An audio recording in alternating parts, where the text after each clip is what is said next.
India versus England প্রথম one day ম্যাচের জন্য ভারতের প্লেইং 11 কেমন হতে পারে এই ভিডিওতে তোমাদেরকে জানাবো। তো ভিডিওকে লাস্ট অবধি দেখতে থাকো। ভারত আর ইংল্যান্ডের মধ্যে 5 ম্যাচের টি-20 সিরিজ শেষ হয়ে গিয়েছে এবং ভারতীয় দল 4-0 হোয়াইট ওয়াশ হয়ে গিয়েছে ইংল্যান্ডের কাছে। খুবই খারাপ পারফরমেন্স করেছে টি-20 সিরিজে বন্ধুরা। সেই টি-20 সিরিজে খারাপ পারফরমেন্সের পর এবার টিম ইন্ডিয়া 3 ম্যাচের ওডিআই সিরিজ খেলতে যাচ্ছে। 14 জুলাই ভারতের প্রথম ম্যাচ আছে ইংল্যান্ডের সাথে ওডিআই ম্যাচ বন্ধুরা, এবং টিম ইন্ডিয়া এই সিরিজে বদলা নিতে চাইবে ইংল্যান্ডের কাছে। টি-20 সিরিজে ভারতকে খুবই জঘন্যভাবে ইংল্যান্ড হারিয়ে দিল, সেই সিরিজটার বদলা কিন্তু ওডিআই ক্রিকেটে ভারত নিতে চাইবে। কেননা ওডিআই ক্রিকেটে দল অনেকটা শক্তিশালী আছে আমাদের টিম ইন্ডিয়া। জসপ্রীত বুমরা আছে, রোহিত শর্মা আছে, বিরাট কোহলি আছে, কেএল রাহুল আছে, শুভমান গিল আছে, বড় বড় প্লেয়ার আছে ভারতের কাছে, এবং এই সিরিজে ভারতের দল হয়তো ইংল্যান্ডের কাছে বদলা নিতে পারে এবং ইংল্যান্ডকে ইংল্যান্ডের মাঠে হারাতে পারে এবং টি-20 সিরিজের বদলা ভারত নিতে পারে বন্ধুরা। তো টিম ইন্ডিয়ার প্লেইং 11 কেমন হতে পারে প্রথম ওয়ানডে ম্যাচের জন্য চলো এক এক করে তোমাদেরকে জানিয়ে দিচ্ছি।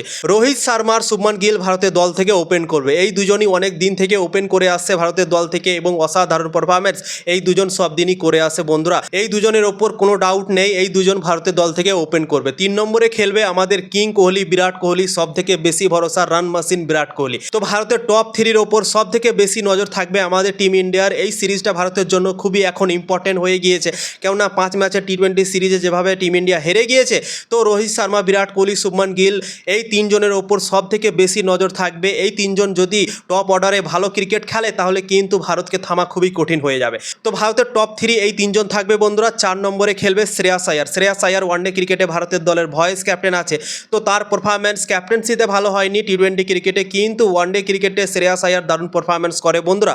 তো শ্রেয়াস আয়ার 4 নম্বরে ব্যাটিং করবে। 5 নম্বরে কেএল রাহুল ব্যাটিং করবে। 6 নম্বরে ঈশান কিষান সুযোগ পেতে পারে, কেননা নীতিশ কুমার রেড্ডি এই সিরিজে নেই, হার্দিক পান্ডিয়াও এই সিরিজে নেই, তো তাই জন্যই সেই দুটো প্লেয়ার নেই, তাই জন্য ঈশান কিষান হয়তো 6 নম্বরে জায়গাটা পেতে পারে, সুযোগ পেতে পারে এবং ভারতের দল থেকে উইকেট কিপারও করতে পারে বন্ধুরা। তো ঈশান কিষান 6 নম্বরে সুযোগ পেতে পারে। 7 নম্বরে অক্ষর প্যাটেল সুযোগ পেতে পারে।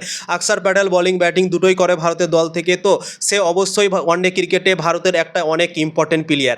বোলিং ব্যাটিং দুটোতেই কিন্তু কাজে দিতে পারে টিম ইন্ডিয়ার দল থেকে, কেননা 50 ওভারের ম্যাচ এবং অনেক লম্বা যেহেতু ম্যাচ, তো অক্ষর প্যাটেল অনেক ইম্পর্টেন্ট প্লেয়ার ভারতের দলে ওয়ানডে ক্রিকেটে। তো 7 নম্বরে অক্ষর প্যাটেল, 8 নম্বরে কুলদীপ যাদব সুযোগ পেতে পারে, 9 নম্বরে গুরনুর ব্রার সুযোগ পেতে পারে। গুরনুর ব্রার আফগানিস্তানের বিপক্ষে যে ওডিআই সিরিজটা হলো সেই সিরিজে অসাধারণ বল করলো, তার হাইটও অনেক আছে, তার উছালো বল আছে এবং ইংল্যান্ড দল গুরনুর ব্রারকে কোনোদিনও খেলেনি বন্ধুরা। প্রথমবার গুরনুর ব্রার যদি সুযোগ পায় ভারতের দল থেকে তাহলে ইংল্যান্ডের প্লেয়াররা খেলবে এবং ইংল্যান্ডের প্লেয়ারদের বিপক্ষে গুরনুর ব্রার কিন্তু ভালো বল করতে পারে বন্ধুরা। তার কাছে গতি আছে, উছাল আছে, তো সেই ফায়দাটা আমার মনে হয় টিম ইন্ডিয়াকে ওঠানো উচিত এবং গুরনুর ব্রারকে খেলানো উচিত বন্ধুরা।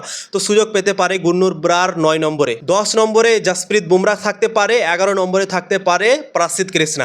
প্রসিদ্ধ কৃষ্ণা অনেক ইম্পর্টেন্ট বোলার ভারতের দলে, ওয়ানডে ক্রিকেটের কথা বলছি আমি, ঠিক আছে। লাস্ট যে ওয়ানডে ম্যাচটা হয়েছিল আফগানিস্তানের বিপক্ষে 5টা উইকেট নিয়েছিল প্রসিদ্ধ কৃষ্ণা এবং অসাধারণ বল করেছিল, জবরদস্ত বল করেছিল।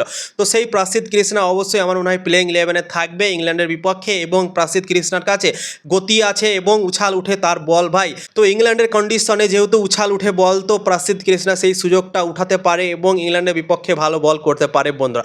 তো প্রসিদ্ধ কৃষ্ণা 11 নম্বরে থাকতে পারে। তো এই প্লেইং 11 নিয়ে টিম ইন্ডিয়া মাঠে নামতে পারে। টিম ইন্ডিয়ার বোলিং অ্যাটাক কতটা শক্তিশালী মনে হচ্ছে তোমরা নিজেই দেখতে পাচ্ছ। প্রসিদ্ধ কৃষ্ণা থাকবে, গুরনুর ব্রার থাকবে, জসপ্রীত বুমরা থাকবে, 3টে একদম তাগড়া পেস বোলার তোমরা দেখতেই পাচ্ছ, ঠিক আছে।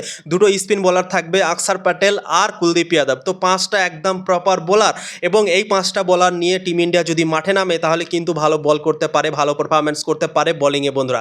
ব্যাটিংয়ে একটু কমজোরি মনে হচ্ছে। 8 নম্বরের জায়গাতে যদি একটা ব্যাটার থাকতো তাহলে টিম ইন্ডিয়ার জন্য আরও ভালো হতো, কিন্তু ধরো যদি একটা অলরাউন্ডারকে তুমি যদি ভরতে যাও তাহলে কিন্তু বোলিংটা একটু কমজোরি হয়ে যাচ্ছে। কিন্তু আমার মনে হয় এই প্লেইং 11টাই সব থেকে ঠিক আছে টিম ইন্ডিয়ার জন্য। 7 নম্বর অবধি ধরো ব্যাটিং অক্ষর প্যাটেল অবধি, এবং কুলদীপ যাদবও হালকা দুলকা ব্যাটিং করে নিতে পারে, কিছু রান করে দিতে পারে 8 নম্বরে এসে কুলদীপ যাদব। তো আমার মনে হয় তো এই প্লেইং 11টা টিম ইন্ডিয়ার জন্য একদম পারফেক্ট প্রথম ম্যাচের জন্য ইংল্যান্ডের বিপক্ষে বন্ধুরা। তো ইংল্যান্ডের বিপক্ষে টিম ইন্ডিয়া এই সিরিজটা জিততে চাইবে, কেননা অলরেডি একটা সিরিজ ভারত খুবই জঘন্যভাবে হেরে গিয়েছে। তো রোহিত শর্মার, বিরাট কোহলি যেহেতু আছে এই দলটাতে এবং অনেক অনুভবী প্লেয়ার, ইংল্যান্ডে অনেকগুলো ক্রিকেট খেলেছে রোহিত শর্মা, বিরাট কোহলি, তো এদের ওপর সব থেকে বেশি ভরসা থাকবে এবং আশা করছি ভারতের দল ভালো পারফরম্যান্স করবে ওয়ানডে ক্রিকেটে এবং ইংল্যান্ডকে হয়তো সিরিজ হারিয়ে টি-20 সিরিজের বদলা নিতে পারে বন্ধুরা। তোমাদের কি মনে হয় ওয়ানডে ক্রিকেটে কি টিম ইন্ডিয়া ভালো কিছু করতে পারবে এবং ইংল্যান্ডকে যোগ্য জবাব দিতে পারবে? তোমরা তোমাদের ওপিনিয়ন জানাতে পারো।